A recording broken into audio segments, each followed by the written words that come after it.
Dobar dan, poštovani gledatelji. Gost emisije Nedjeljom u 2, Ljubo Jurčić, Hrvatska ekonomska inicijativa, nije više SDP. Dobar dan, gospodine Jurčiću, i dobrodošli u emisiju. Dobar dan. Smijem se, a razloga za smijeh nema. Ajmo reći da sam kurtoazan. Pad industrijske proizvodnje, evo jučer smo dobili podatak, skoro 5%. Pad BDP-a, deficit, nezaposlenost. Vi ste ekonomist. Možda pesimistično zvuči, ali da oni ljudi koji imaju gdje polako pakiraju kofer, je li možda vrijeme za to? Ne, nije vrijeme za to.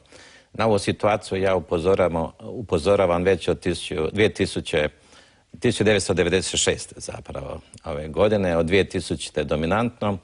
Nije vrijeme da pakiraju kofere, nego je vrijeme da se organiziramo da radimo. Često ima izreka Hrvatskoj slijedi znoj, krv, suze i tako dalje, a to opća situacija nije takva. Mi imamo puno kapaciteta, puno mogućnosti za raditi, samo trebamo se organizirati da radimo. Pa dobro, jeste vi frustrirani? Kažete od 96. govorite istu stvar. Meni ste ovdje bili više puta gost u emisiji.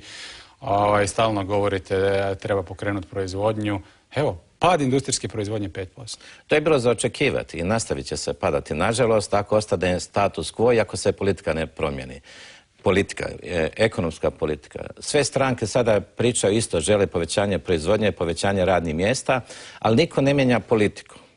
Kod nas je problem i politika i redoslijeda politika. Do sad se uvijek čuvala monetarna politika tečaj, pa se čuvao proračun. Regionalnoj politici se pričalo toliko koliko je vladajuća stranka ili stranka na vlasti htjela pomoći nekom kraju, ali to nije bilo sustavna regionalna politika. O industrijskoj politici se nigdje nije pričalo, a političari koji sudjeluju u vlasti, bili pozicija i bili opozicija, su bježali od toga. To će tržište sve riješiti. A mi upozoravamo već 10 i 15 godina da tržište samo pokazuje koji je proizvod konkurentniji i koji je manje konkurentan, a država sudjeluje nevidljivo u stvaranju tog proizvoda. On se proizvodi u poduzeću, ali elementi te proizvodnje je zadužena država. Od obrazovanja, infrastrukture, tehnologije, a onda poduzetnik to pretvori u proizvod.